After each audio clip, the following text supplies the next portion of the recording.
Merhabalar, kanalıma, videoma hoş geldiniz arkadaşlar.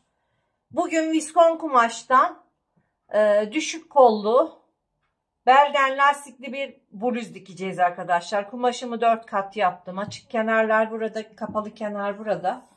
80 santimlik bir kumaş yetiyor arkadaşlar. Kumaşımın eni 4 kat halinde 44 santim. Şimdi başlıyoruz arkadaşlar. Kumaşımın üzerinden şöyle düzeltme çizgisini çekiyorum.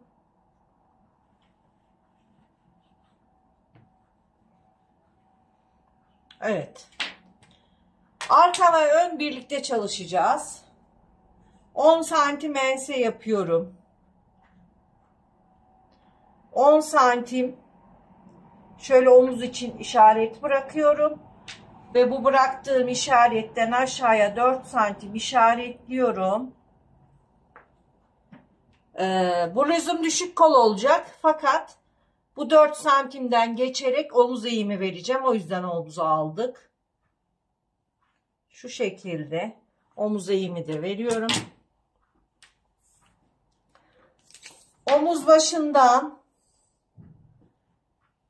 45 santim ön ve arka düşüklüğünü işaretliyorum. Hiç mezurumu kaldırmadan 20 santim kalça düşüklüğünü işaretliyorum. Ve mezurumu hiç kaldırmadan şöyle ben bluzumun boyunu 80 santim yapacağım. 80 santimden işaretini atıyorum. Şimdi bu çizgileri enine uzatıyoruz. Burası kalça hattı, bel hattı. Bu şekilde çiziyorum. Evet, şimdi göğüs bölü 4 artı 2 yapıyorum arkadaşlar. Normalde fakat ben bunu belden lastikli yapacağım için şöyle yapacağız. Kalçaya göre çalışacağız. Kalça bölü 4 artı 2 30 santim yapıyor. Şimdi ben buraya 30 santimimi yerleştiriyorum.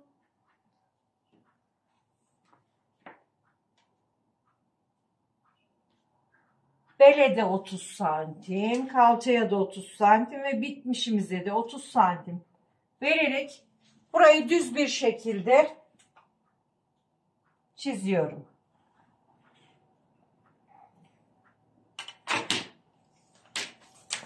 Şimdi göğüs hattını bulacağız. Şöyle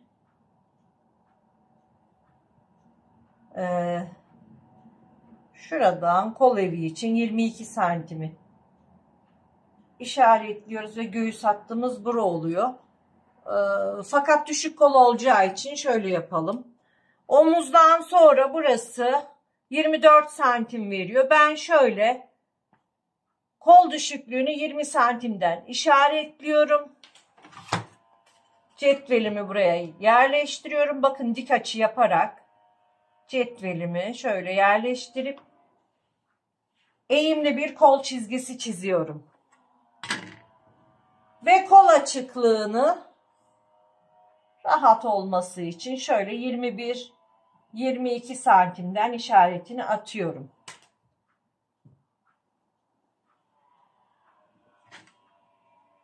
Şu 30 santim çizgimizi yukarı kadar şöyle uzatıyorum.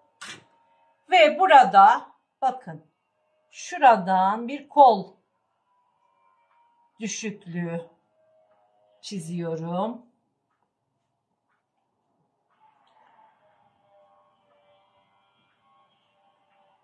Evet. Ense için 3 santim işaretliyorum. Bir miktar düz gittikten sonra yaka kavisini veriyorum. Ve arka ve ön bluzumuz çıktı. Şimdi birer santim dikiş payı vererek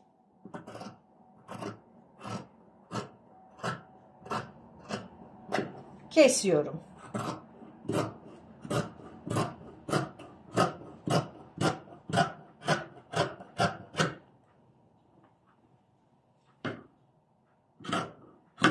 Etek ucundan da kesiyorum.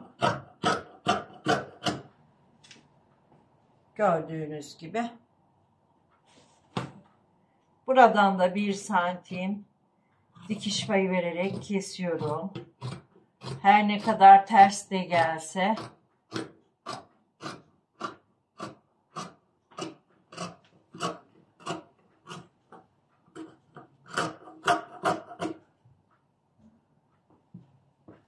Şimdi şuradan da 1 santim dikiş payı, katlama payı vererek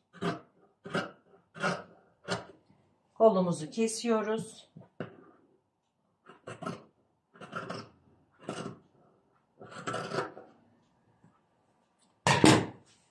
Evet. Gördüğünüz gibi arka ve ön çıktı arkadaşlar. Ön yaka için şöyle 10 santimden işaret alıyorum. Ön yaka oymak için. Şuradan yakamızı çiziyoruz. Ön omuz için 1 santim düşme yapıyorum. Katımızı ayırmadan çizelim. Daha sonra katımızı ayırarak keseceğiz. Şimdi içerideki parçayı arka beden olarak çıkartıyorum.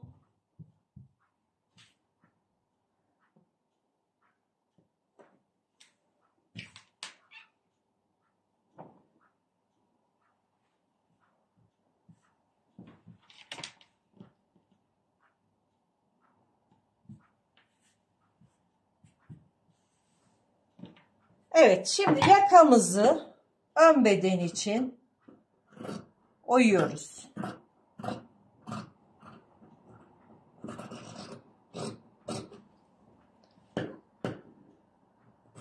Omuz düşüklüğünü de kesiyorum ön omuz için.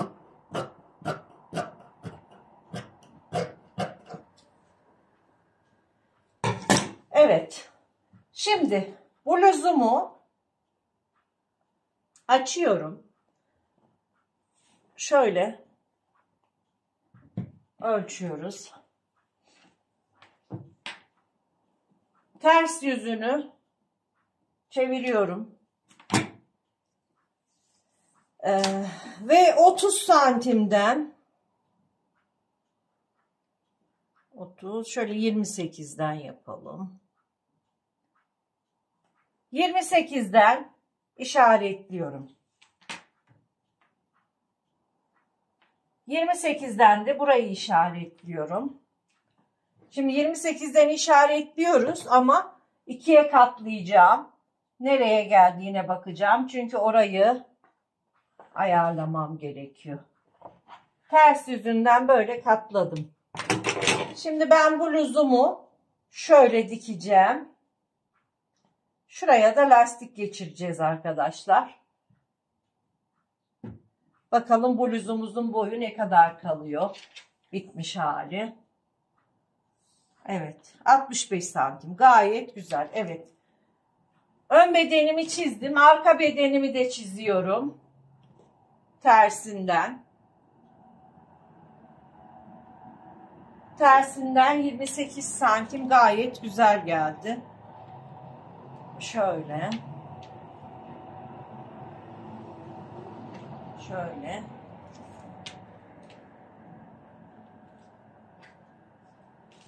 Evet.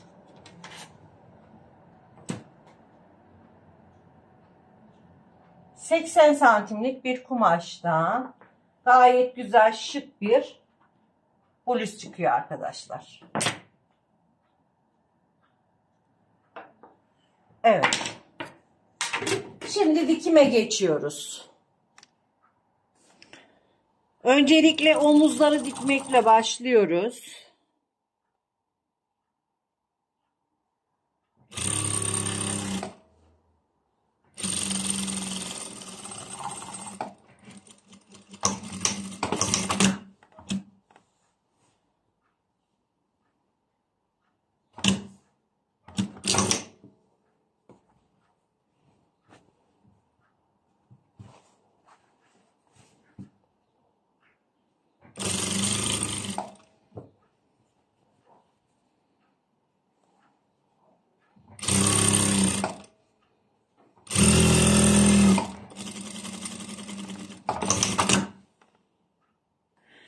Omzunu diktim, overlockla temizledim. Ense ortasını işaret aldım. Kumaşımdan verevine kestiğim 4 santimlik bir yemi şimdi yaka için dikiyorum. Ense ortasını 2-3 santim geçerek bir yemi ikiye katlayarak bedenimin düz yüzüyle şu şekilde ikiye katlayarak yakamın bandını dikmeye başlıyorum.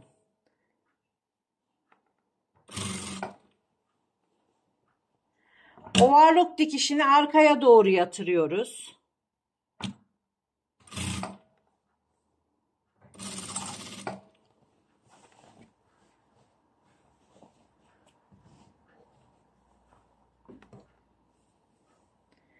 Bilyemizi ikiye katlıyoruz.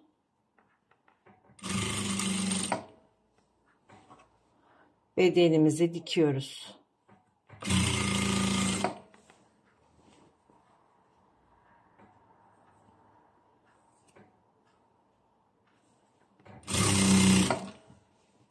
Overlock dikişini tekrar arkaya doğru yatırıyorum.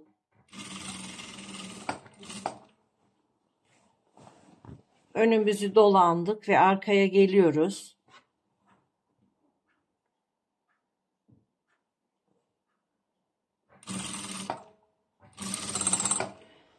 Şimdi ense ortasına bir 2 santim kala dikmeyi bırakıyoruz. Bilyemizi şu şekilde tutuyoruz. Ense ortasına bir işaret alıyoruz. Şurayı da tekrar yatırıyorum. Ense ortasına işaretini atıyorum.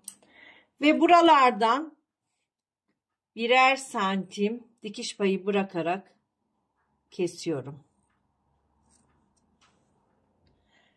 1 santim de buradan dikiş payı bırakıyorum.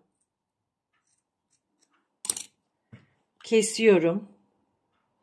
Ve gördüğünüz gibi bu şekilde. Şimdi tutuyorum bilyemi, düz yüzlerini birbirine denk getirerek şu şekilde buradan kapatacağım.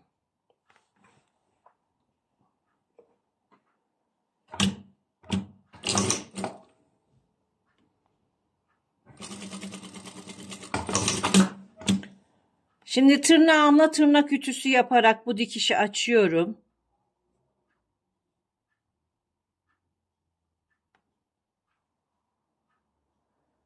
Ve yakaya bilyemizi dikmeye devam ediyoruz.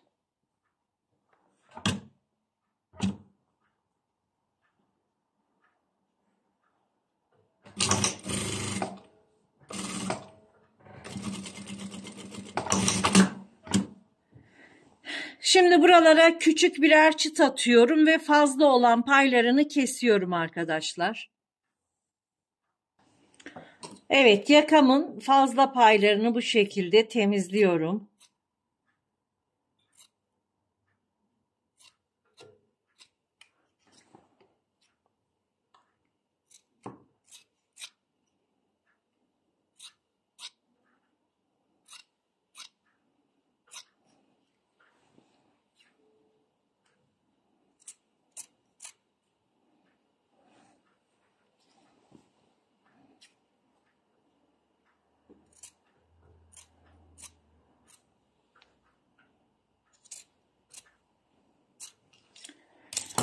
Temizleyip bitirdikten sonra bilyemizi şöyle çeviriyoruz arkadaşlar. Bakın. Bilyemizi böyle çevirerek üstten bir dikiş atıyoruz. Şimdi hemen bilyeyi dikiyoruz.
Gördüğünüz gibi yakamız bu şekilde güzelce temizlendi arkadaşlar. Bluzumuzun yanlarını kapattık ve etek ucunun ovarluğunu çektik. Şimdi keserken 28 santim işaretlediğim, çizdiğim yere bu şekilde lastiğimizin, yani bu şekilde etek ucunu katlayacağım. Overlock dikişini çizdiğim çizginin üzerine getiriyorum. Şöyle dikmeye başlıyorum.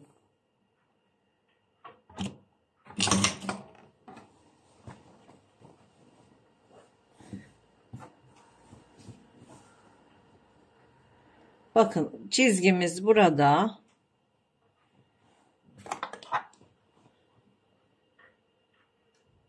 Çizgimize dikiyoruz. Ben burayı komple dolanıp geliyorum. Şimdi dolandık, geldik, az kaldı buraya. Şuradan bir açıklık bırakıyorum. Lastik takacağız çünkü. Buradan bir açıklık takıyorum. Kullanacağım lastiğin ölçüsü 1,5 santim. Şimdi ben buradan 1,5 santim aşağıdan tekrar dikiş dikeceğim. Şöyle.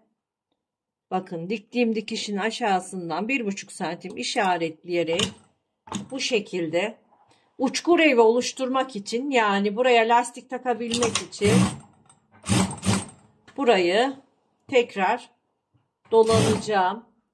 Şöyle ara ara da ölçüp işaret alabilirsiniz ya da tamamen çizip dikebilirsiniz. Ben bu şekilde burayı dikip bitireceğim. Açık bıraktığımız yerden lastiğimizi takıyoruz. Bu şekilde.